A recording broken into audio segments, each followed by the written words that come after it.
Friday, the 13th of January, 1948, the flag of the United Nations stood at half-mast. Mahatma Gandhi was dead, assassinated. And for the first time in its history, the United Nations Assembly set aside a day's session to honor a man.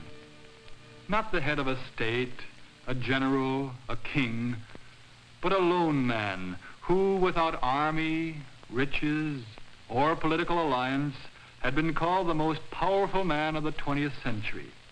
Who was this man that all the world should mourn over him?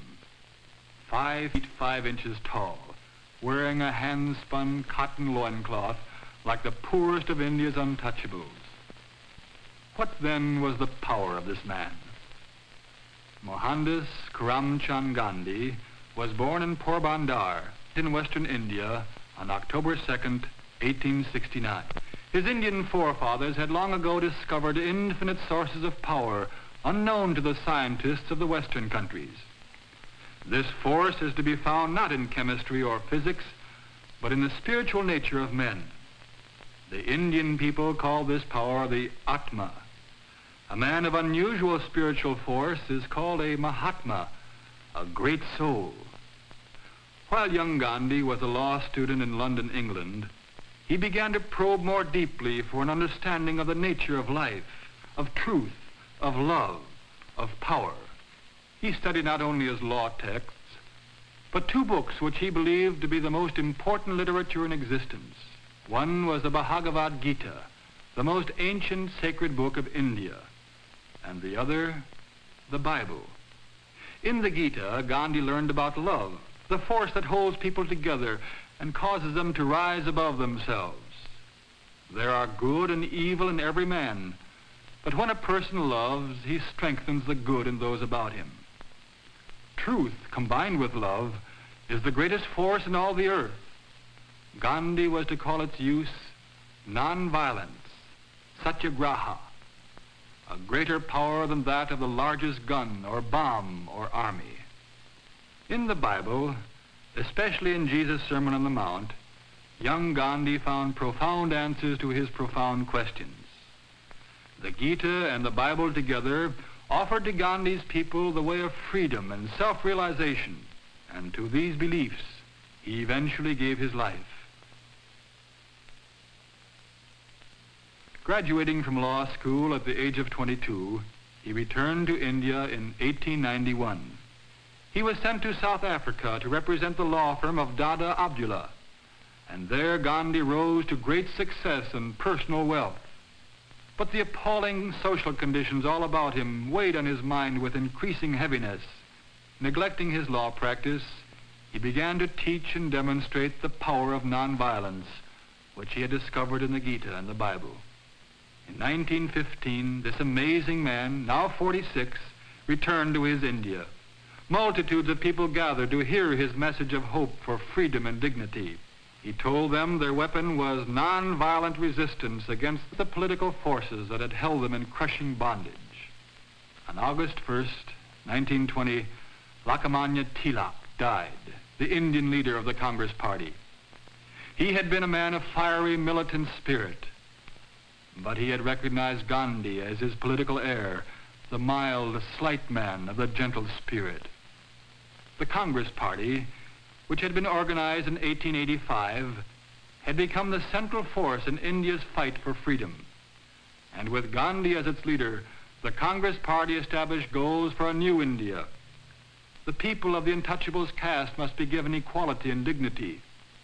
Indians, both wealthy and poor, must discipline themselves to a new morality: no alcohol, no opium. India's 300 million Hindus and 100 million Muslims must cease their bitter and deadly rivalry. There must be equality for women, and the people must establish a productive economy. In 1921, he began the new program simply, with a spinning wheel. India grew hundreds of tons of cotton annually, and yet Indians were unemployed half the year. Instead of sending their raw cotton to English mills, why not make their own cloth? Thus began the khadi, or homespun movement.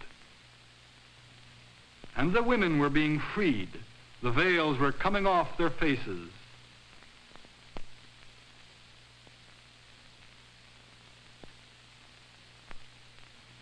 At the Madras Congress, there were clear signs of India's new self-discipline and self-confidence.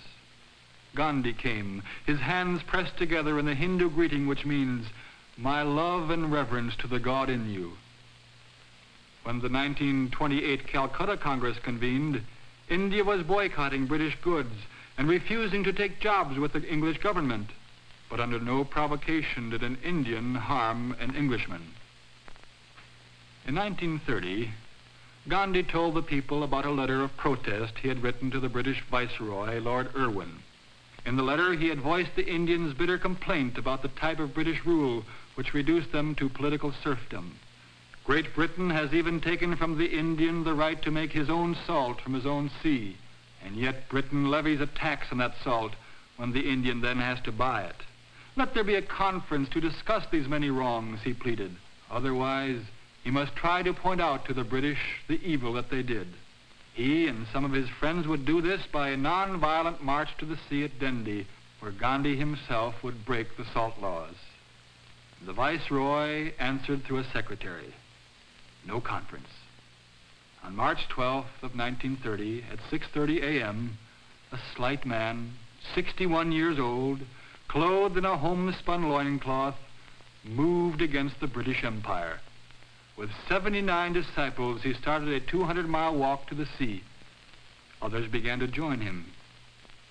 The Viceroy and other statesmen watched with curiosity.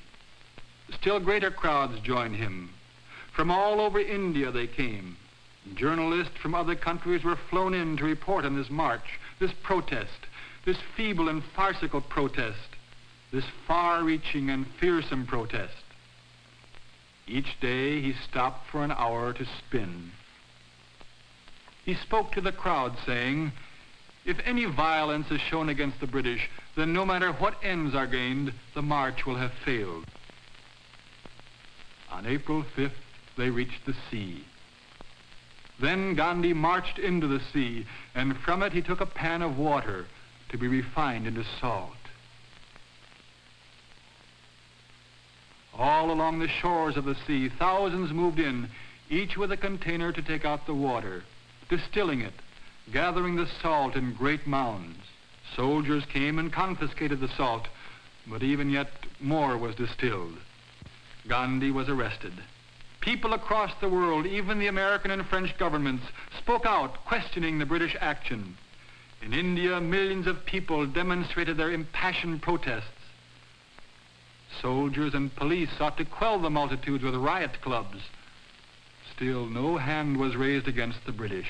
On January 25th, 1931, Lord Irwin announced an end to the salt laws, as well as the release of Gandhi. The Karachi Congress appointed him to represent them at the Round Table Conference in London. He sailed from Bombay on August 29th, an infectiously happy man. In England, he attended the Round Table Conference of 112 delegates, most of them appointed by the Viceroy. As the meeting progressed, Gandhi realized that only division was being cultivated. Instead of a united India, plans were being discussed for a separation between Muslim and Hindu and Sikh and untouchable and Parsi and Indian Christians. Meanwhile, in India, during Gandhi's absence, the new Viceroy had made arrests without warrant, had suspended court trials, had outlawed political organizations and meetings, had seized property, had jailed 100,000. Gandhi returned to India. His wife and young Jawaharlal Nehru and the numberless followers of Gandhi now called him Bapu, the father. Bapu began his work immediately. His first consideration was for that part of the great Indian family called the Untouchables. For thousands of years they had been ostracized, but Gandhi ignored this strange mandate of the culture, and he gave them a new name, Harijan, children of God. The British, however, perpetuated this ancient tradition of separating the Untouchables by insisting that they have a separate vote in governmental matters. Gandhi now vigorously expressed his opposition to English treatment of the Harijan. And on January 4th, 1932, all India heard that he had been put in jail. Then they heard that Gandhi had gone on a fast. In the face of seething unrest throughout the land, the government took action. The 3,000 years of the untouchable segregation was brought to an end. But Gandhi recognized that official legislation would not be enough. Released from prison in September, he set out to change the heart of tradition-binded India in its attitude toward the Harijan. The Congress Party's program to shape a new India was slowly proceeding. The people were spinning their own cotton. Many of the oppressive British laws had been changed. The women had been given equality. The untouchables had been freed. And the country and the people had a dignity they had never known. Gandhi was dissatisfied. He was still looking for the answer to the great enigmas that were embedded in the life of his countrymen. So on October 24th, 1934, he announced his resignation from Congress. The essential life of India, he believed, lay in its 700,000 villages. With his wife, Kasturbai, he moved to Severgrad and began life as a simple villager. The world refused to accept his resignation. Congress leaders came to confer with this simple villager. Famous people of many nations and continents came to sit and talk in his one-room adobe hut. The floor was of swept earth, one rug, a spinning wheel, a soapbox for a desk. For a period of 4 years, Gandhi labored to develop communal life in the villages. Then a new unrest began to shadow India. England was threatened with war. What did that mean to India's hope for freedom? In 1938, Gandhi was forced back into politics. Serious differences of opinion began to manifest themselves in the Congress. Chandra Bose, now the Congress leader, was saying to the populace, "Give me blood, and I promise you freedom." Gandhi said, "Nations are violently giving demonstration of savage and futile warfare as a means of settling their differences. Now is the time to demonstrate nonviolence as the better means of seeking agreement and truth." In 1939, when the war exploded over Europe and Asia, there were many who followed Bose.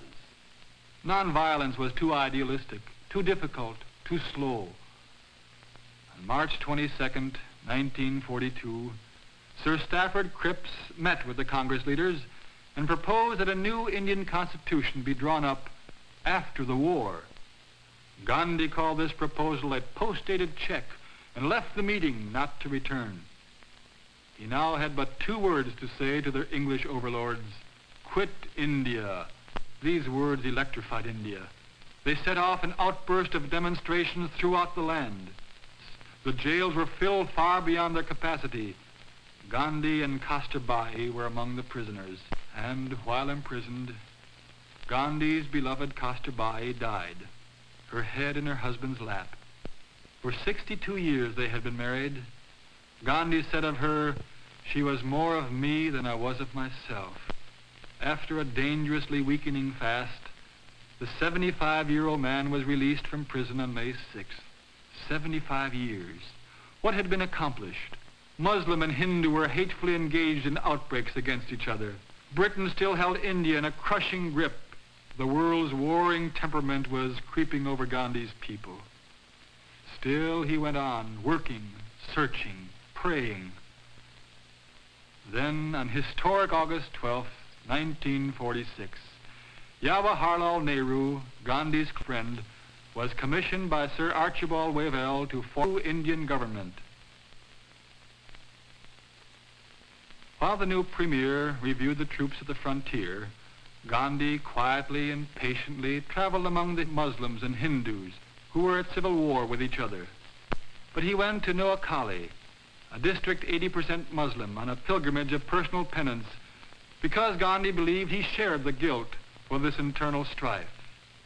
He walked from village to village, living with them, learning from them, trying to teach them to love despite their deep-rooted enmity. His followers, too, went to work in the villages. Hindus, Muslims, Harijans, Christians. And at his meetings for prayer, the Bible, the Quran, the Talmud, the Gita, all were read with reverence. The riots quieted. And on August 15th, 1947, the flag of independence flew over emancipated India. Free India, proud India, jubilant India. Pakistan was declared a separate Muslim state, according to the demands of Jinnah and the Muslim League. While the people celebrated, the British withdrew their military forces. Although there were problems still to be worked out, this was the consummation of Gandhi's dream.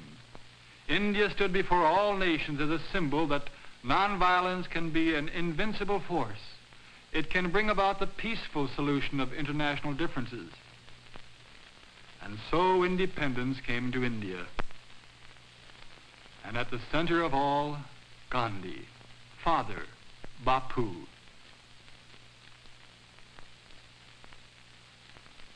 But Bapu was not at the festivities. He had spent the day fasting and praying.